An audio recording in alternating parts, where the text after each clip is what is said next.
Hello সবাইকে, আমি Arpita's world থেকে বলছি। তো আমি আজকে আপনাদের সাথে মাটনের একটি রেসিপি শেয়ার করতে চলেছি। কি রেসিপি অবশ্যই জানাবো।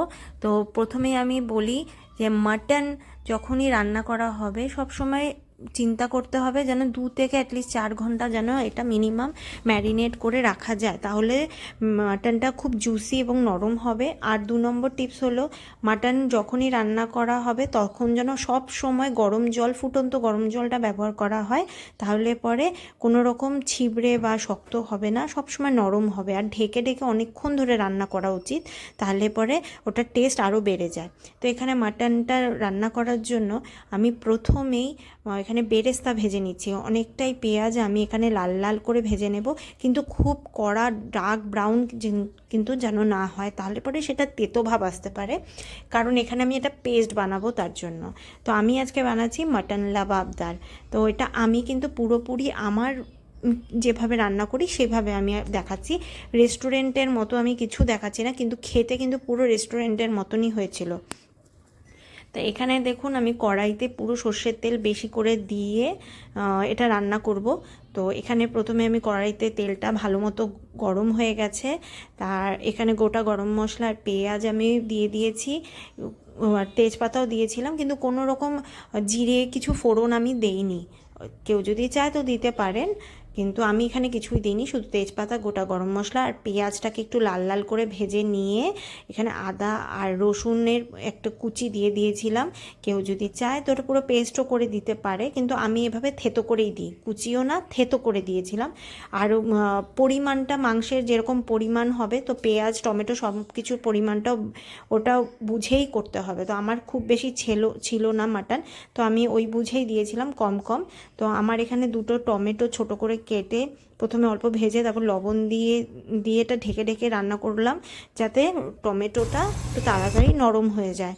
তো এখানে আমি এরপরেই আমি সেদ্ধ করা যে ম্যারিনেট করা যে মাটনটা ছিল সেইটাকে আমি পুরোপুরি এটার মধ্যে মিশিয়ে দিয়ে লবণ, অল্প হলুদ আর মিট মশলা যেটা রেডিমেড ক্যাচের পাওয়া যায় সেটাই আমি ব্যবহার করলাম। আর এখানে একটু কাশ্মীরি রেড চিলি পাউডারও কিন্তু দিয়েছিলাম। কিছু কিছু জিনিস এখানে ভিডিওতে করা নেই, কারণ সেদিন রাতে ভীষণ আমাদের রাশ ছিল, খুব বাইরের থেকে এসেছিলাম, খুব কম সময় ছিল, তার মধ্যে এটা রান্না করে ভিডিও করেছি।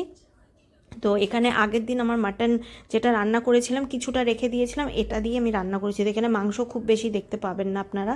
তো এখানে মাংসটাকে অনেকক্ষণ ধরে ঢেকে ঢেকে কম করে 20 থেকে 30 মিনিট আমি ভালো মতো করে কষিয়েছি। আর যতবারই দেখবেন আমি কিন্তু এখানে পুরোপুরি ফুটন্ত গরম জল ব্যবহার করলাম, কারণ গরম জল যদি না ব্যবহার করা হয় তো মাটন কিন্তু ওটা পুরো টাইট হয়ে যায়, পুরো শক্ত ছিবড়ের মতো লাগবে, ওটা কিন্তু একদম জুসি হবে না।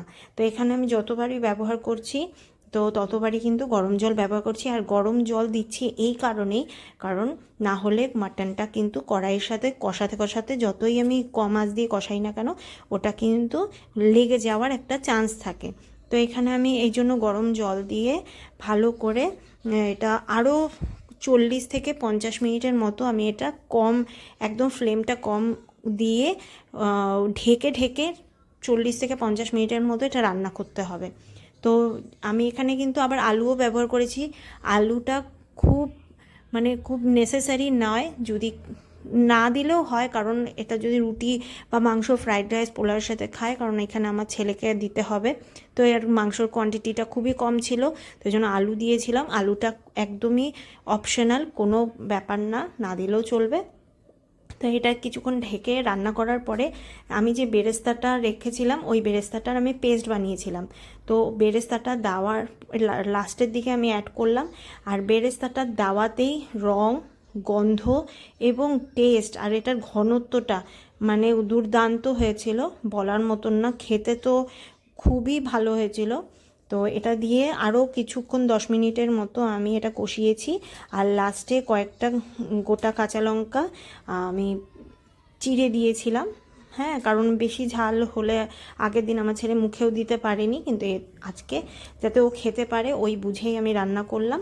তো দেখুন আমার এখানে কীরকম টেক্সচারটা এসছে, তো দারুণ হয়েছিল। তো আপনাদের কীরকম লাগলো রেসিপিটা অবশ্যই জানাবেন কমেন্টে। ভালো লাগলে লাইক আর কমেন্ট পারলে সাবস্ক্রাইব কিন্তু অবশ্যই করে দেবেন। টাটা।